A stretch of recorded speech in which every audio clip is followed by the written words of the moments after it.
moving on to our second film of the day, of the episode. I'm going to be discussing this one a little bit more because I have a little bit more to say about this one. But yeah, so let's go to a film that I watched on Netflix. I rented for V Friday because I really wanted to see it, but this one was on Netflix, so I just watched this one. But this is a very interesting story. I watched a film called Code 8 on Netflix. It's a sci-fi film. If you're unfamiliar with it, it's a superpowered construction worker falls in with a group of criminals in order to raise funds to help his ill mother. So this film is very interesting because it was based off of a short film that came out a long time ago. I want to say 2016 or 2015. I don't know when it came out, but I watched it when I was randomly on YouTube. And the short film is really good. Of the similar name, it's called Code 8. And this film was crowdfunded, which is very interesting. When production started, it raised a little over $1.7 million, which was 860% of the target amount that they were trying to raise. And by the time the premieres started, it was around $2.4 million. So that was kind of cool. And having a film being crowdfunded is a really cool story. And it stars the guy who plays Green Arrow in the show Arrow, what is his name? Hold on here. It's not Robbie Amell. Robbie Amell is the guy's cousin, but his cousin plays Arrow and Green Arrow. Hold on, I'm getting his name. Hold on, relax, guys. Bear with me here. Oh boy. Why is his name not listed? Whatever. Oh wait, hold on. Stephen Amell. Yeah, he plays Green Arrow and Arrow. And I think he appears in Flash. Sorry about that, guys. I should have been more prepared. But anyway, so yeah, they're cousins. They star in this one. Green Arrow's cousin is the main character in this one. But yeah, he plays a guy who's superpowered, and the world building in this one is really cool. Let's talk about if this film is actually good. It's a very cool story about it being crowdfunded, but is the film good? Now, the opening of the film is a bit hectic. It's a little hectic, a little bit hard to follow, but generally good and gives you a really good setup of the world that you're in. It's a good world building technique that gives you like a montage of like news clips and everything, giving you a touch what the world is. And the world is there's superpowered people in this world, and they're pretty much discriminated against, basically. And you also get in on this, drug psych is kind of a big deal where I guess people take spinal fluid out of, I think, superhumans, and I don't know, they use it. I guess it's addictive, but we'll get into that a little bit later. But yeah, it sets up the story. It sets up the world. These superhuman beings are most of them live below the poverty line. They're struggling for money because no one's going to hire them because they're, people are afraid of them and they discriminate against them. Is this the most original idea in the world? Not really. I mean, especially since we've had X-Men and how popular X-Men is. It's not the most original idea in the world, but I think this Code 8 can stand on its own and be a little bit unique, but let's get into why I think that is. Now, it's about a one-man struggle of, kind of trying to make ends meet, and especially since his mother is sick and he's trying to get care for his mother, but he doesn't have the money to because, he doesn't, he's below the poverty line. He struggles for work, and the only jobs that he can get are some here and there construction jobs that pay maybe $100 in one day. Maybe. I mean, but those are very rare, even getting work. So he turns to, this group of criminals that steal money. Well, they don't steal money. They steal a little bit more, but they're criminals, basically. So he gets caught up in that world. I kind of want to talk about what the film does well. The effects look definitely better here in the feature film than it did in the short film. The short film looks really good, and the effects are very impressive, especially for a short film. Short films usually don't have a lot of effects in them, and the short film does. The short film is really good. Check it out. It's called Code 8, and it's on YouTube. Before you watch this one, before you watch this film. But the Guardians, these like police robots that are designed to combat people with superhuman abilities, they look a lot better. They look a little bit more intimidating. They're very cool, but I'm gonna get into them a little bit later. But yeah, they look cool. It definitely gives you that District 9 Elysium feel, like Neil Blomkamp. Like, in Elysium, they had those like androids. Yeah, those are pretty much the same thing. It's almost borderline copying, but I think they get away with it being a little bit unique. The use of sound, the sound design is very cool and very well utilized. It gives a really cool feel to the film, very futuristic type of gritty feel to it. The action scenes, when they happen, are definitely film quality. They look really cool, especially when the Code 8 does happen. It's a very intense scene. It's very well done. I really liked it. I just, those were the best parts of the film, were the action scenes. Even though they were a little bit comic booky, and I felt like they could have been a little bit more, like I said, visceral and realistic, sort of like a District 9 Elysium. Like you felt like the violence felt really real in the Neil Blomkamp film, and I think they could have went that route a little bit more in this one. But also the acting, with it not being amazing, is not bad at all. The acting is definitely serviceable. It's like serviceable. It's fine. So yeah, but I think the main thing about Code 8 is there's a lot of potential here. I read somewhere that this isn't really the end, and the film definitely sets up something in the future, whether it's a TV show or another film or whatever it's gonna be. But there's definitely, the world that they build here has a lot of potential, and it has a lot of potential to be great, especially from a sci-fi fan. And I think it has a lot of potential to be a really good hard sci-fi, dealing with real world issues, especially with immigration, with this new presidential administration. There's a lot of really cool concepts that they could play with and could mirror with modern day society that I would help a good hard sci-fi film conceptually. And so even just like being a really cool film has the potential to be with the world, especially with these, the Guardians being really kind of a cool concept, and just people's powers and different classes of power. People are like, oh, the main character is like, what, a class 5 electric. So he is like electrical like powers, and a class 5 is pretty powerful. So yeah. Now the film does kind of fall a bit short on a decent amount of fronts here. I think the story itself isn't quite there to me. I mean, I felt like, I don't know if you really needed a criminal mob aspect to it. Like, I think the short film does a really good job of just kind of putting these superhuman guys in a situation that's just gets heated and escalates very quickly, and people do things that they regret, especially out of anger. And I think having that be where they go, it was a little bit more interesting than like some dude who needs money turns to criminal, or turns to crime and dealing with a criminal organization, because there's a lot of potential even there that's a little bit missed upon. Sorry, I'm drinking water today. I'm not drinking any alcoholic or coffee or energy drink, just straight water. I don't know, I'm boring, but whatever. I just think also the cohesion, like the flow of the film, it seems very fast. There's a montage in the middle of the film that is just like, it's like, what?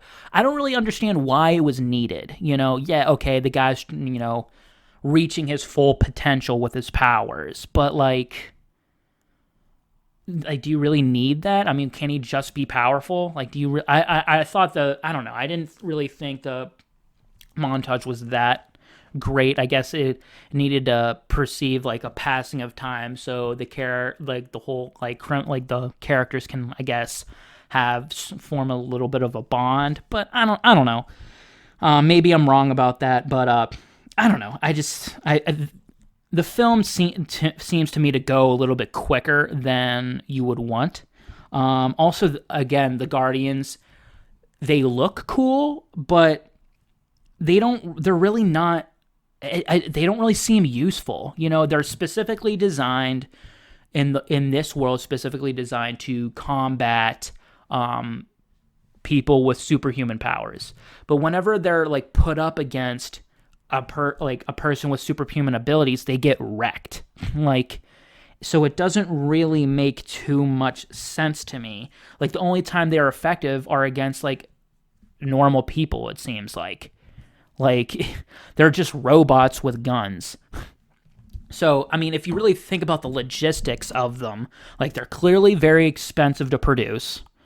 I'm sure they're very expensive to transport with those really cool looking drone machines. Those look pretty cool. But I mean, again, but they're not even, they get smoked when they get put up against a superhuman. Like, every time they go up against a superhuman in Code 8, the film, they get wrecked. They get either electrocuted, their circuits get fried, or they get smashed by a weight, which makes no sense. I mean, a thing for this film to improve upon the next time is make them scary. Make them like combat a powerful superhuman and let them win in like a really like maybe gruesome way. Make them scary. Makes them so the audience are afraid of them and the main characters are afraid of them, because it seems like the superhuman characters are not afraid of these Guardians. So also, you're investing a lot of money, but like they're specifically designed, I guess, to combat superhumans.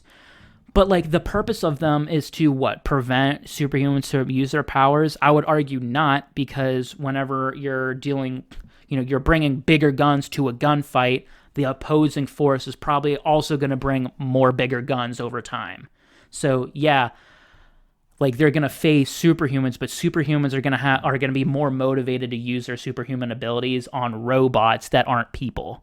Like I would think superhumans would be a little bit more reserved on using their powers on human police officers, because it's like, oh, I might kill this guy, but they're going to use their superhumans on an inanimate object that's property. Like, it's just property damage at that point. You're not being charged with like murder. So yeah, they need to make the Guardians more powerful and more scary for them to actually work. The action and violence, like I said before, seemed a little it's not cartoony, and sometimes it's definitely it gets there to that intensity and realism, but I think you can go a little bit farther with it. Think District 9, think Elysium, think Dread too. I'm going to talk about that one a little bit later. But yeah, it seems like, I don't know.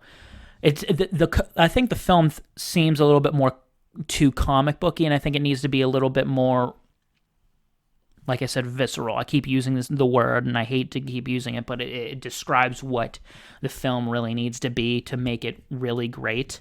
Also, make the people with superpowers more scary.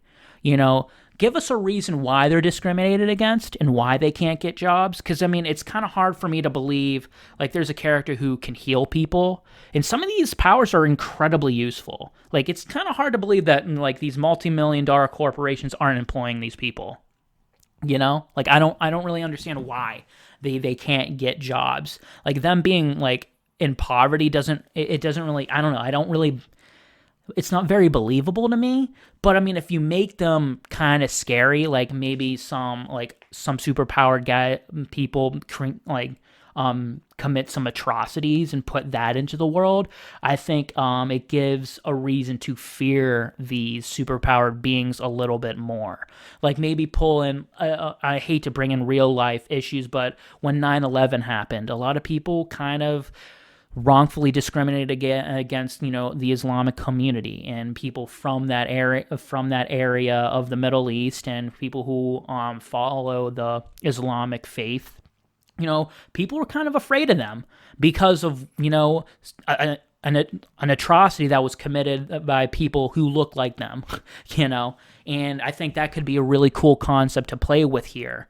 And I think it would really serve the world and the story a lot more and make it a little bit more believable that, all these superpowered beings are living in poverty and struggle for work because no one wants to hire them because they're afraid of them.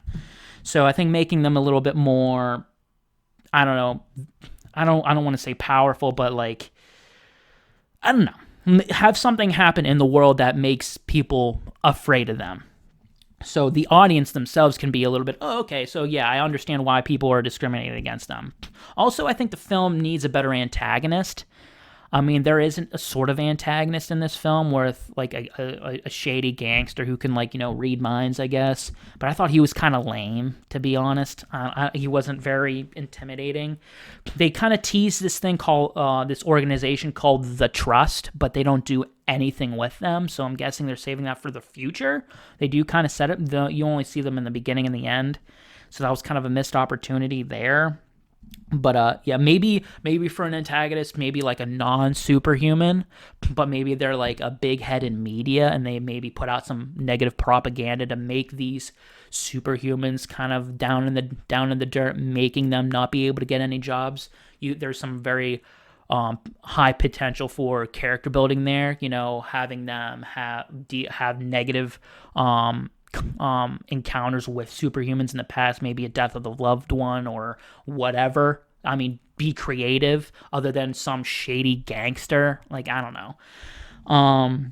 But yeah, I think the film just needs to be generally darker. Like I said, Neil Blomkamp style, I think it would really work, even though they kind of border the line of kind of copying Elysium with those, Guardians and the androids. But yeah, and try to get a little bit more get those highs on those missed opportunities, such as like the Guardians making them scarier, a little bit better characters. There's some characters that you don't really understand what they're doing, like why they're even there. I think having some character building moments would definitely help the film. The Trust, who the fuck are they? I have no idea. Maybe expanding on that more. The drug Psych was a little confusing what the purpose of it was. I get it. Okay, they extract spinal fluid from, I guess, superhumans and people put it in their eyes. I guess it gets them high. I mean, but it's just a drug that people get addicted to. I mean, I think that was kind of a missed opportunity. Maybe make it be specifically addicted to superhumans and maybe it enhances their powers. That's why people take it.